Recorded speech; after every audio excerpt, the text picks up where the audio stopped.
नमस्कार, मैं बकुल डोनाल्ड। आप देख रहे हैं टीएफडी इंडिया। टीएफडी इंडिया में आप सभी का हार्दिक स्वागत है। चंद्रबाबू नायडू ये एक ऐसा नाम है जो किसी से भी किसी भी तरह छुपा हुआ नहीं है।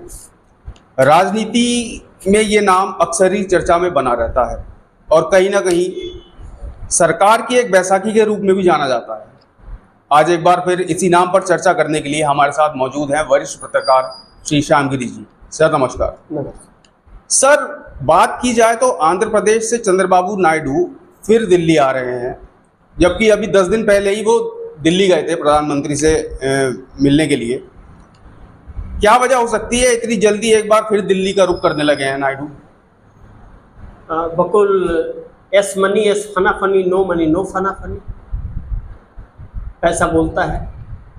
और यूपी बिहार में खास करके कहते हैं माई बाप न भैया सबसे बड़ी रुपैया। पैसा है तो सब कुछ है, पैसा नहीं है तो कुछ भी नहीं है। पैसे से जहां खरीद लेंगे। तो 1 लाख करोड़ लेने आ रहे हैं चंद्रबाबू नायडू। 1 लाख करोड़ लेने आ रहे। हालांकि ऑयल रिफाइनरी का ऐलान हो चुका है, फाइल पे मुहर लग गई, लेकिन ऑयल रिफाइनरी वह 5 साल 7 साल का प्रोजेक्ट होता है, 10 साल का प्रोजेक्ट होता है। वह आज ईंट रख करके शिलान्यास कर दिए और उसके बाद में वह बनेगा। कभी फंड का दिक्कत, कभी कुछ का दिक्कत, कभी कुछ का दिक्कत, वह बात की बात है। पहले तो 1 लाख करोड़ देंगे तब तो खर्च करेंगे वह आंध्रा में, और 1 लाख करोड़ चाहिए उन्हें। और 1 लाख करोड़ का मतलब यह है कि चंद्रबाबू नायडू को राजधानी बनानी है जी। चंद्रबाबू नायडू को उसे विकसित करना है आंध्र प्रदेश को। आंध्र प्रदेश एकदम खाली है। और सबसे महत्वपूर्ण बात कि इसी एक बात से यह अंदाज लगाया जा सकता है कि चंद्रबाबू नायडू ने अपना बजट सेशन 2 महीने के लिए टाल दिया, यानी कि सितंबर में वह बजट पेश करेंगे। यानी कि इसी बजट का उनको इंतजार था कि इस बजट में आंध्रा को क्या मिलता है, तब वह बजट पेश करेंगे। बिल्कुल। उन्होंने एडवांस में पेपर में भी, मीडिया में भी आ गई बातें। जब ऑयल रिफाइनरी का ऐलान हुआ और प्रोजेक्ट को पास किया गया तो प्रेस कॉन्फ्रेंस किया चंद्रबाबू नायडू ने और कहा कि जल्द आंध्रा को राजधानी भी मिलेगी अब, और तेजी से काम चलेगा, लेकिन 2 महीने के लिए बजट सेशन को मैं आगे लेकर के जाऊंगा। सितंबर महीने में बजट पेश जी। उस समय जब आए थे वह, तो चंद्रबाबू जब नायडू आते हैं तो कुछ ले करके जाते हैं। तो पिछली बार जब आए थे तो कुछ मिला नहीं होगा, इन्होंने कहा होगा कि चलिए मैं भेज दूंगा, इन्होंने भेजा नहीं। तो अब वह दोबारा अपना किराए से आ रहे हैं। अब तो जब आ रहे हैं तो देखिए बैंकों में क्या होता है, जब आप बैंक के किस्त नहीं चुकाते हैं तो उस किस्त को मूलधन में जोड़ करके उसका भी ब्याज चालू कर देता है। इसी को चक्रवृद्धि ब्याज कहा जाता है। जी बिल्कुल। तो अब चंद्रबाबू नायडू चक्रवृद्धि ब्याज लेने के लिए आ रहे हैं। अब रेलवे से उन्होंने बुलेट ट्रेन मांगा है, मेट्रो मांगा है, विजयवाड़ा, विशाखापट्टनम, ये सब के लिए, अमरावती से, ये सब से, और एक वंदे भारत ट्रेन चल रही है, वंदे भारत को भी मांगा है उन्होंने। आए थे तो मांगा था उन्होंने, ऑयल रिफाइनरी मांगा ही था। और राजकोषीय घाटे से निपटने के लिए 7,000 करोड़ रुपया उन्होंने मांगा था, क्योंकि घाटा बहुत काफी। जगन मोहन रेड्डी ने पूरे आंध्रा को खाली कर दिया, जैसे मोदी जी ने देश को खाली कर रखा है।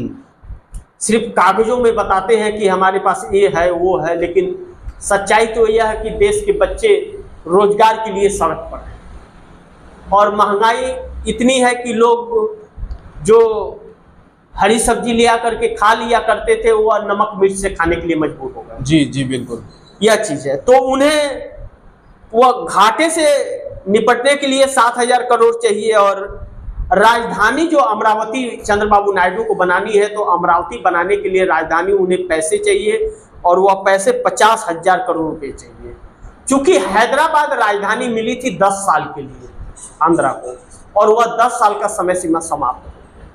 अब तो वह आंध्र प्रदेश में कांग्रेस की सरकार है, वह तो उसकी बड़प्पन कहेंगे कि आप वह समय दे रहे हैं कि ठीक है आप विकसित कर लीजिए। और राहुल, कांग्रेस जैसी पार्टी, कांग्रेस तो कभी मना करेगी नहीं, चलो भाई थोड़ा समय आपको और दिया, पड़ोसी राज्य है, बड़ा भाई है आंध्रा तेलंगाना का, तो 50,000 करोड़ रुपए का डिमांड है उसके लिए, वह चाहिए उन्हें और तत्काल चाहिए। पोलावरम सिंचाई परियोजना जो है वह बहुत महत्वपूर्ण है, तेलंगाना और आंध्रा से जुड़ता है वह, तो यह इसके ऊपर बैठ करके तेलंगाना के सीएम रेवंत रेड्डी से उन्होंने चर्चा भी की जी। तो उसके लिए 12,000 करोड़ रुपए का मांग किया था इन्होंने। इंफ्रास्ट्रक्चर के लिए, मतलब वहां जो इंफ्रास्ट्रक्चर राजधानी बनानी है तो बिल्डिंगे बनेंगी और भी कई चीजें होंगी, तो उसके लिए 10,000 करोड़ का डिमांड किया था। उसके बाद कर्ज से निपटने के लिए 15,000 करोड़, जो कर्ज हो गए हैं उनके ऊपर कर्ज है, कर्ज को चुकाना पड़ रहा है जो, तो उसके लिए 15,000 करोड़ मांगा है। और प्रधानमंत्री नरेंद्र मोदी विकसित देश बनाएंगे, विकसित देश बनाएंगे, विकसित देश बनाएंगे कहते रह रहे हैं। आज 10 साल हो गए कहते कहते, अब 2047 की बात कर रहे हैं कि विकसित देश बनाएंगे।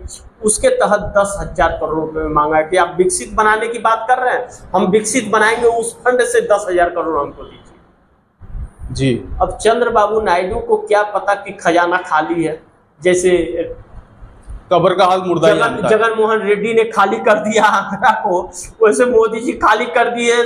खाली बस इतना कहा जा रहा है कि 5वीं अर्थव्यवस्था में है हम, इतना पैसा है हमारे पास, तो 5वीं अर्थव्यवस्था में है और खजाना खाली है। युवा सड़क पर है, उन्हें नौकरी या रोजगार नहीं मिल रहा है, महंगाई कमर तोड़ रही है लोगों की। अब तो मनरेगा का भी काम नहीं मिल रहा है लोगों को सही से, जी, उसमें भी काम करके पैसे समय से नहीं मिल रहे हैं, तो यह हालात है। अब ऐसी परिस्थितियों में चंद्रबाबू नायडू नरेंद्र मोदी के लिए मुसीबत बन जाएंगे अब, और अब वह आ जाएंगे तो दिल्ली तब तक रहेंगे जब तक बजट पेश ना हो जाए, और वह सारे विभागों में फिर दौड़ेंगे और फिर इन लोगों का सर चकराएगा। पर्ची भेज दिया है उन्होंने कि मैं आ रहा हूं और हमारी मांगे पूरी की जाए। जैसे युवा मांग रहे हैं कि हमारी मांगे पूरी करो, नीट का री-पेपर कराओ, वैसे वो कह रहे हमारी मांगे पूरी करो वरना कुर्सी छोड़ गुजरात जाओ। यह हालात हो गए। लेकिन पकड़, मैं दर्शकों को एक बार फिर कहूं कि आप दर्शकों से निवेदन है कि डिस्क्रिप्शन में दिए गए लिंक पे आप क्लिक करके टीएफडी इंडिया के नए चैनल को सब्सक्राइब करें, उस पर खबरें देखें, अपना प्यार दें, अपनी राय और सहमति दें उस चैनल को, ज्यादा से ज्यादा सब्सक्राइब करें, खुद भी करें, परिवारों से भी कराएं और अपने दोस्तों से भी कराएं, उन्हें भी कहें कि वह भी आगे कराएं। क्योंकि टीएफडी इंडिया का जो रेवेन्यू बंद हुआ, मार्च महीने में बंद हुआ, अभी तक चालू नहीं हुआ, सरकार के ऊपर खड़े किए हुए सवाल का जो सवाल खड़ा करता है टीएफडी इंडिया, उसका तोहफा का सरकार ने दिया है जो टीएफडी इंडिया को, तो आर्थिक स्थिति से गुजर रहा है टीएफडी इंडिया। इसीलिए आपसे सहयोग के तौर पे सिर्फ इतना टीएफडी इंडिया कहेगा कि आप लिंक पर क्लिक करके चैनल को सब्सक्राइब करें, यही आपका बहुत बड़ा सहयोग होगा टीएफडी इंडिया के लिए। जी बकुल। जी सर, सूत्रों की माने तो खबर निकल के आ रही है कि नायडू ने 72 घंटे का अल्टीमेटम दिया है प्रधानमंत्री को, क्या रहने वाला होगा? हाँ बकुल, क्या नाम है कि ये तो बात है कि 72 घंटे या 78 घंटे कह लीजिए, अब 23 तारीख को बजट पेश होना है। उनका साफ यह कहना है कि इस बजट में ही हमें चाहिए। जी, आप इसे नजरअंदाज मत कीजिए कि आप इस बजट में नहीं देंगे फिर हम देख लेंगे, हम कोई और दूसरा व्यवस्था करते हैं, और धान बेचेंगे तो कुछ दे देंगे, कुछ गेहूं बेच के दे देंगे, कुछ आलू बेच के या कुछ प्याज बेच के दे देंगे, यह बात मत कीजिए। हमको इसी बजट में चाहिए, और वह दिल्ली में ही रहेंगे। अड़ गए हैं वो, हाँ अड़ गए हैं, दिल्ली में ही रहेंगे, दिल्ली में रह करके टीवी पे देखेंगे कि वह क्या बजट पेश कर रहे हैं। बजट में आया तो ठीक, नहीं आया तो अपने 18 सांसदों को उठाएंगे, लेके आंध्र प्रदेश चले जाएंगे, बोलेंगे अपनी गद्दी अपने पास रखो। वैसे भी कोई बड़ा मंत्रालय उन्हें नहीं मिला है, बेफिजूल मंत्रालय ऐसा मिला है कि एयरपोर्ट उनके अंदर आता है, एयरपोर्ट में कुछ है ही नहीं, सब अडानी को दे दिया इन्होंने, तो उसमें कुछ है ही नहीं, वो तो सब पहले बिक गया। मंत्रालय में कुछ है ही नहीं उसमें, तो जब है ही नहीं तो जब न स्पीकर दिए, न गृह मंत्रालय दिए, न वित्त मंत्रालय दिए, न रेल मंत्रालय दिए, न विदेश मंत्रालय दिए, कुछ भी नहीं, न रक्षा मंत्रालय दिए, कुछ नहीं दिए, तो पैसा तो भाई कुछ तो देना पड़ेगा ना। ऐसे कैसे आपको कोई समर्थन दे देगा? इतने अच्छे तो मोदी जी का रिकॉर्ड नहीं है। मोदी जी ने ही चंद्रबाबू नायडू को जेल में डाला था, तो जब चंद्रबाबू नायडू को जेल में डाला था उसके बाद भी चंद्रबाबू नायडू अगर समर्थन दे रहे हैं, बिना किसी शर्त पर दे रहे हैं, तो इन्हें तो उनकी मंशा तो पूरी करनी पड़ेगी। बिल्कुल, हर मंशा तो आपकी नहीं चलेगी। अपने मर्जी का मंत्रालय भी ले लो, अपने मर्जी का स्पीकर भी बना दो, और साथ वाले जिसके बलबूते सरकार में हो उसको कुछ दो ही नहीं। तो मोदी फंस गए हैं। एक्चुअली कहे तो मोदी की असली राजनीति का यह परिचय है कि नरेंद्र मोदी की कोई राजनीति ही नहीं है। नरेंद्र मोदी की राजनीति तानाशाहियों वाली थी। नरेंद्र मोदी की राजनीति ईडी सीबीआई के दम पर थी। ईडी सीबीआई को इस राजनीति से निकाल करके अगर निष्पक्ष कर दीजिए तो मोदी एक दिन, आप प्रधानमंत्री का छोड़ दीजिए, मुख्यमंत्री का छोड़ दीजिए, एक बीडीसी जो होते हैं ना, बीडीसी का भी चुनाव या एक प्रधान का चुनाव नहीं लड़ सकते और नहीं जीत सकते। यह हैसियत है प्रधानमंत्री नरेंद्र मोदी की। लेकिन प्रधानमंत्री है भाई हमारे जी। तो प्रधानमंत्री है तो प्रधानमंत्री तो सबके हैं ना जी। तो प्रधानमंत्री जो वादा करे तो लोग तो कंफर्म हो जाते हैं कि वो देंगे, लेकिन यह तो वादा खिलाफी कर रहे हैं। बिहार को न तो 1.25 लाख करोड़ दिए और न विशेष राज्य का दर्जा दिए, यही किए थे। किसानों को कहे थे कि हम C2+50 MSP की कानून ला करके देंगे, वो भी नहीं दिया। कर्ज माफी वह भी नहीं दिया। बच्चों को 2 करोड़ रोजगार वह भी नहीं दिया। 15 लाख खाते में आएंगे वह भी नहीं दिया। तो अब चंद्रबाबू नायडू कहते हैं कि वो छोड़ो, आप पहले आप हमको दो। आप क्या करते हो मेरे को उससे मतलब नहीं। नायडू कह रहा है हल्के में ना लें, हल्के में ना ले नहीं। नायडू कहना या तो दो या कुर्सी छोड़ो, या तो दो या तो कुर्सी छोड़ो। और ऐसी परिस्थितियों में अगर नायडू ने समर्थन वापस ले लिया तो या तो नीतीश कुमार प्रधानमंत्री बनेंगे या चंद्रबाबू नायडू बनेंगे। तो और चंद्रबाबू नायडू आंध्र छोड़ करके आएंगे नहीं, वह नहीं आएंगे।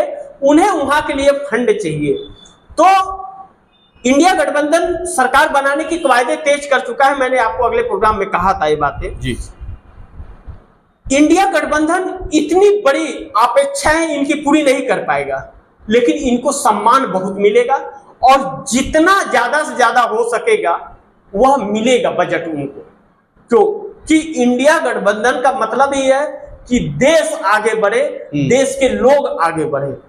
तो आंध्र प्रदेश में रोजगार मिले लोगों को, उसके लिए जो भी संभव होगा वह होगा जी। इससे इनकार नहीं किया है, क्योंकि उसमें कोई नेता अपने ऊपर खर्च नहीं करेगा कि हमको मीडिया को इतना 1000 करोड़ देना है क्योंकि उसको हमारे ही पक्ष में दिखाना है, बाकी चीजें नहीं दिखानी है। ऐसा खर्च नहीं होगा। यह सारी फालतू खर्च खत्म हो जाएंगे और अपना चेहरा बनाने का किसी को जरूरत नहीं होगा। काम करना रहेगा तो काम करने के लिए सफिशिएंट हो जाएगा। अब मोदी काल में क्या है कि मीडिया को 10,000 करोड़ देना है क्योंकि वह सरकार के खिलाफ ना चले, नहीं तो सरकार के खिलाफ चलेगा तो दिक्कत हो जाएगा। यह सारी चीजें हैं तो बहुत ही मुश्किल है। और चंद्रबाबू नायडू अगर नहीं मिला तो वह मोदी के साथ नहीं रहेंगे, यह निश्चित है। और बजट के बाद ही तब वो समर्थन वापस कर लेंगे। तब नरेंद्र मोदी 15 अगस्त को झंडा भी नहीं फहरा पाएंगे जी जी जी। अगर सर चंद्रबाबू नायडू की मांगों को मोदी ने नहीं माना और कहा कि अभी बजट नहीं है या बाद में देख लेंगे, तो चंद्रबाबू नायडू क्या करेंगे? क्या मान जाएंगे?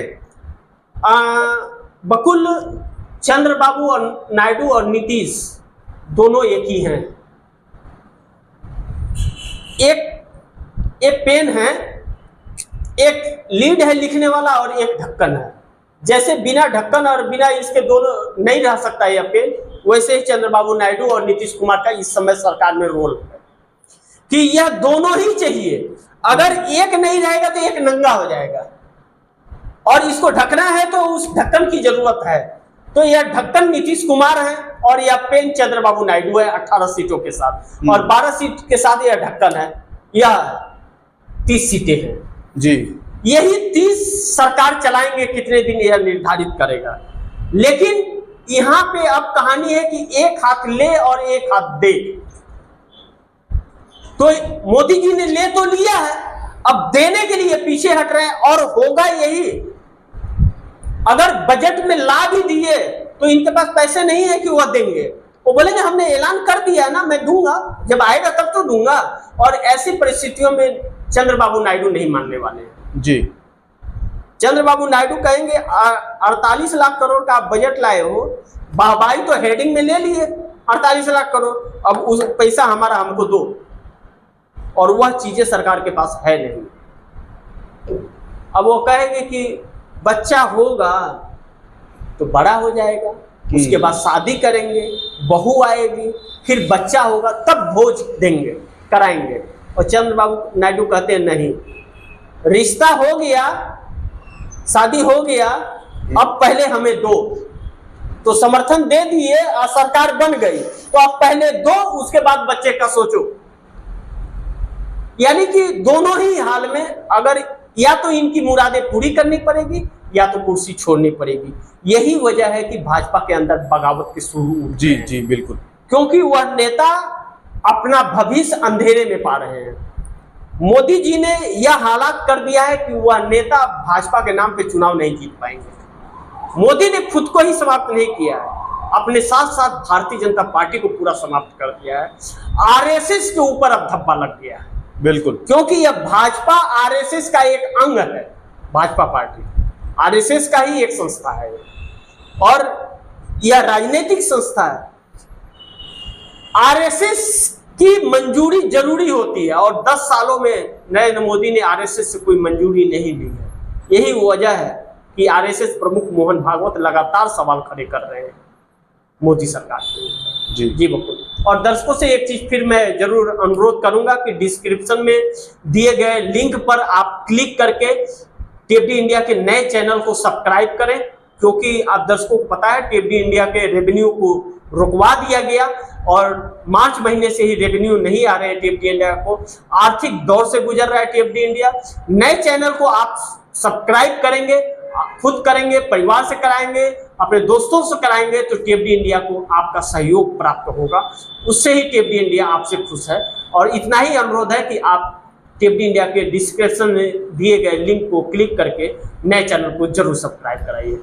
आपका बहुत आभार होगा। Thank you. धन्यवाद सर, हमसे बात करने के लिए, अपना कीमती समय हमको देने के लिए। तो आपने सुना वरिष्ठ पत्रकार श्री श्यामगिरी जी ने कितने स्पष्ट रूप से अपनी बात जो है आप सभी के सामने रखी है। अब देखने वाली बात यह होगी कि चंद्रबाबू नायडू की मुलाकात जो प्रधानमंत्री से होने वाली है उसका क्या नतीजा निकल कर आता है। क्या प्रधानमंत्री नायडू के सामने झुक जाएंगे, और अगर नहीं झुकेंगे तो क्या होगा? क्या नायडू को टाल दिया जाएगा? अब देखना ये दिलचस्प रहने वाला होगा कि इन दोनों की मुलाकात का क्या नतीजा निकल कर सामने आता है। मिलते हैं आपसे ऐसी ही किसी नई खबर के साथ, किसी नई चर्चा पर। तब तक के लिए दीजिए इजाजत। आप देख रहे थे टीएफडी इंडिया, मैं बकुल डोनाल्ड, वरिष्ठ पत्रकार श्री श्यामगिरी जी के साथ। नमस्कार।